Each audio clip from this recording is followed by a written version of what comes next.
네, 바이든 미국 대통령이 오늘 오전 정의선 현대차그룹 회장과 단독 면담을 했습니다. 이어 윤석열 대통령과 함께 미 오산 기지에 있는 한국항공우주작전본부를 찾은 바이든 대통령은 조금 전에 2박 3일간의 방한 일정을 마치고 일본으로 출국했는데요. 두 분과 관련 내용 짚어보도록 하겠습니다. 김태현 중앙대 국제대학원 명예교수, 최유한 경제평론가 두 분 모셨습니다. 어서 오십시오. 네, 반갑습니다. 네, 안녕하세요. 윤석열 대통령 취임 후 첫 한미 정상회담 핵심 의제는 단연 경제 안보였다라고 말할 수가 있을 텐데 일단 두 분 총평부터 한번 들어보도록 하겠습니다. 먼저 평론가님. 예, 일단은 세계 패권 국가인 미국의 대통령이 한국에 와서 정상회담을 하고 2박 3일 일정이 끝났습니다. 예. 이제 좀 냉정해지고 좀 차분해질 필요가 있다는 생각이 들고요. 미국은 결코 손해나는 장사를 하지 않습니다.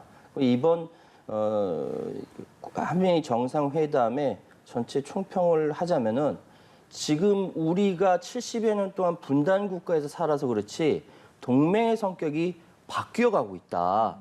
예전에 군사를 중심으로 해서 여러 가지 나머지로 펼쳐지던 동맹의 성격이 이제는 경제를 중심으로 그것이 군사든 사회든 문화든 이렇게 바뀌어간다라고 말씀드릴 수 있고요. 두 번째로는 이 새롭게 구성되는 동맹이 앞으로 경제 분쟁으로 비화될 가능성이 크다. 그러니까 전 세계가 TPP라든지 RCEP라든지 이렇게 서로 짝짓기를 하고 있는데 동물 세계에서 짝짓기에 새로운 생명이 탄생하겠지만 국가 간에 서로 짝짓기하고 서로 연대하고 동맹을 맺는 것은 어쩌면 다른 국가랑 부딪히는 경제 분쟁으로 비화할 가능성이 굉장히 크다. 마지막 세 번째로 제가 말씀드리고 싶은 거는 더 이상 우리는 고래 싸움에서 새우등 터진 새우가 아니라 한 돌고래쯤 되지 않는가. 이제 힘을 발휘할 수 있는 여건 같은 것들 마련해서 우리 목소리를 낼 때가 아닐까라고 총평 내겠습니다. 예, 알겠습니다. 마찬가지 질문 드리겠습니다. 전체적으로 이번 정상회담 어떻게 보셨는지요? 이번에 일주 동안 사흘 동안에 걸쳐가지고 계속 이것만 이제 다루고 왔지 않습니까? 어떤 평론가 그런 말씀하셨어요. 윤석열 대통령이 참 운이 좋았다.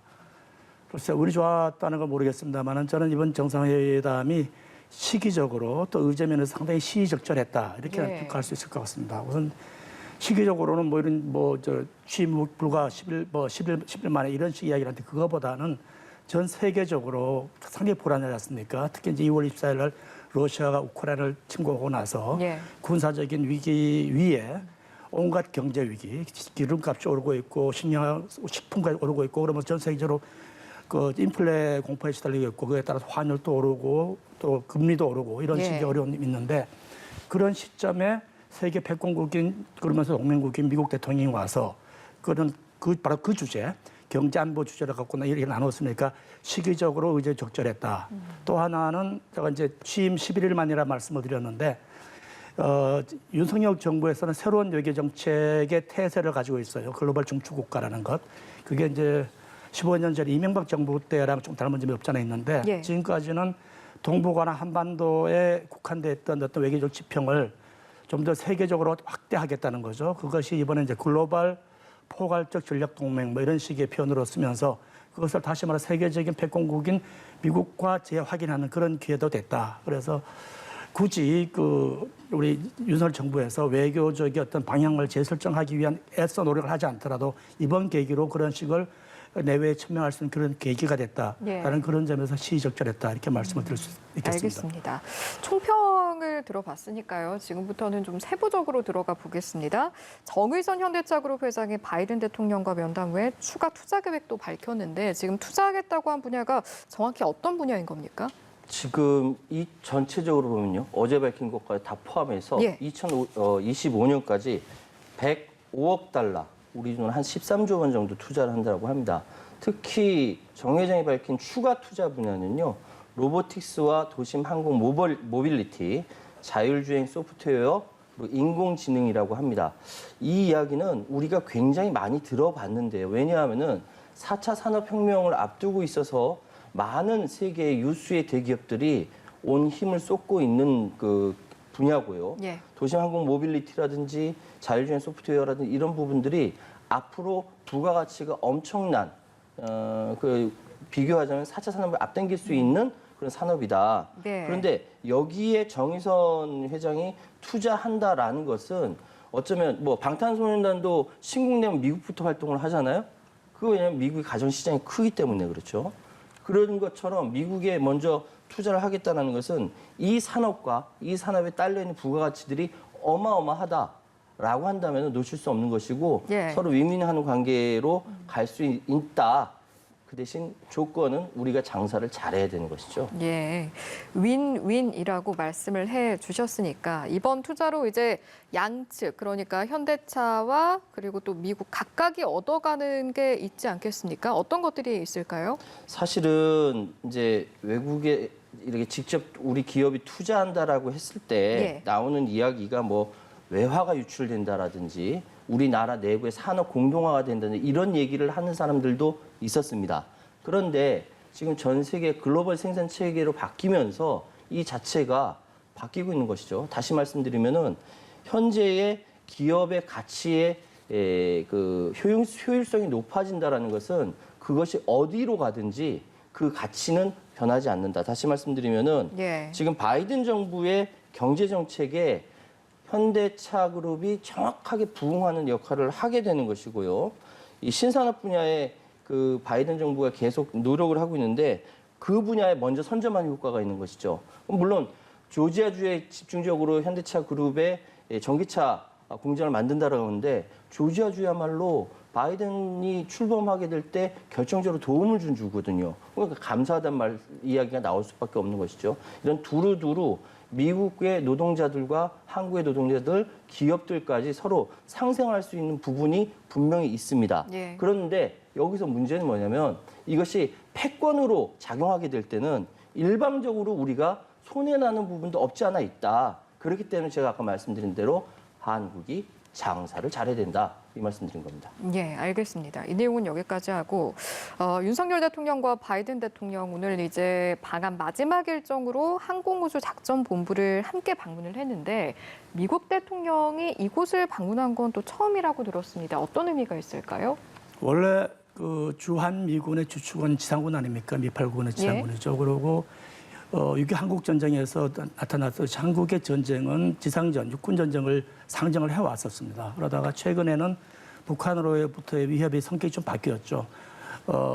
단거리 미사일이 출발해가 중거리, 이제는 ICBM까지 개발을 하고 거기에다 핵탄두가 장착할 수 있는 그런 상황이 됐으니까 그거를 우주 차원에서 공중에서 감시하고 그다음에 그 타격할 수 있는 예방할 수 있는 그런 식의 능력을 과시하는 것이 내부 억지 효과도 이제 기할 수 있는 그런 측면도 있고요. 예. 또 하나는 지금까지 물론 미국 대통령이 그 지상군들을 찾아가서 격리하는 그런 측면도 있었습니다만 공군들도 있으니까 공군들 찾아서 격리를 해야겠죠. 그런 식의 복합적 의미에서 워싱턴 기지를 찾아간 것. 게다가 이번에 정상 의제에도 예. 항공, 우주 분야의 협력도 포함이 돼 있단 말이죠. 그거를 구체화할 수 있는 그런 방안도 노인할 수 있는 장도 되지 않았을까 이렇게 생각을 해봅니다. 알겠습니다.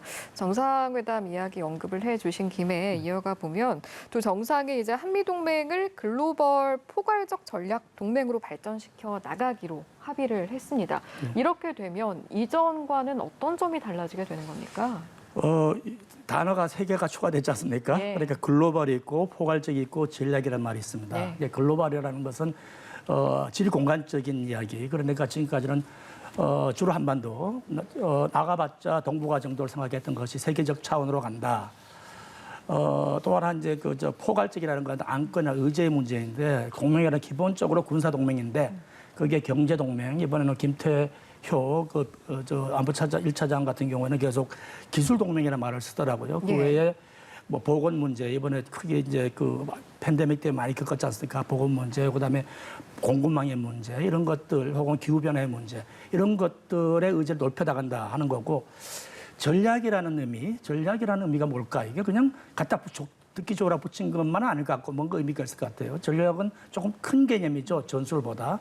그래서 어떤 사안이 일어났을 때 거기에 대응적으로 간다기보다는 예. 전향적으로 사전에 어떤 사안을 전개해 나가는 그런 식의 능동적 전략 동맹을 아까 우리 어제 대통령도 그런 말씀을 주셨고 저희 공동 성명문에 포함이 되어 있어요. 진화라는 표현을 썼습니다. 동맹이. 예. 동맹이 그런 능동적으로 진화하는 방향을 찾아가는 그런 식의 동맹의 모습을 지향한다. 예. 그래서 이번에 그 내용에 보면 그런 식의 사실은 아까 지리공간과 의제란 말씀을 드렸습니다. 그게 합쳐졌어요. 왜냐하면 보건안보 같은 경우에는 그야말로 글로벌한 문제 아닙니까? 그죠? 기후변화도 글로벌한 문제 자체인데 새로운 안보 사안이니까 그렇게 해가지고 크게 보면 우리 좋게 보자 그러면 한국 입장에서 한국 위상이 그만큼 높아졌다라는 측면을 볼 수가 있고 또 조금은 부정적으로 보자 그러면 그만큼 부담이 커졌죠. 그래서 이런 이제 동맹의 문제는 단순히 국방부의 문제만은 아니라 외교부의 역할, 또 기타 분야의 정부 부처의 역할도 굉장히 커진 그런 식의 의미를 갖고 있다고 볼 수 있을 것 같습니다. 알겠습니다. 한미 경제 동맹이 확대됐다는 부분도 저희가 좀 집중적으로 보자면 일단은 IPEF에 우리나라가 참여하기로 한 부분 굉장히 주목을 받고 있습니다. 물론 이제 며칠 사이에 많이 언급이 돼서 아시는 시청자들이 많겠습니다만 간단하게 개념부터 좀 짚고 갈까요? 이 인도태평양 경제 프레임워크라고 부릅니다. 예. IPEF. 근데 정확하게 말씀드리면요. 제가 여러 부분에 있어서 확인을 했는데 이 IPEF에 정확한 내용이 나와 있지 않습니다. 정확한 내용이 나와 있죠. 왜냐하면은 사실 IPEF를 별명을 붙이자면 중국 왕따 동맹 또는 반중국 반도체 동맹이라고 이야기해도 됩니다. 여기에 핵심 국가는 일본도 아니고요. 남방국가 어디도 아니고 한국입니다. 한국이 IPEF의 핵심 국가로 등장해서 미국과 연대를 해서 대만은 조금 부담스러운 게 중국과의 정치적 관계에 있어서 부담스럽지만 핵심은 한국이 되는 것이죠. 이렇게 말씀드리는 이유는 근거가 뭐냐면 지난 5월 10일 중국의 왕치산 국가 부주석이 중국 공산당의 서열로 가장 높은 사람이 대통령 축하 인사로 왔어요. 근데 이 온 상태에서 예. 5가지의 신임 대통령이 중국에게 해줘야 할 사항이라고 쭉 읊었습니다. 쭉 읊었는데 그때 우리 언론들은 5번째에 대한 이야기, 그러니까 뭐 반도 사무에 대한 조율 협력을 강화하고 민감한 문제를 타당하게 처리해야 한다.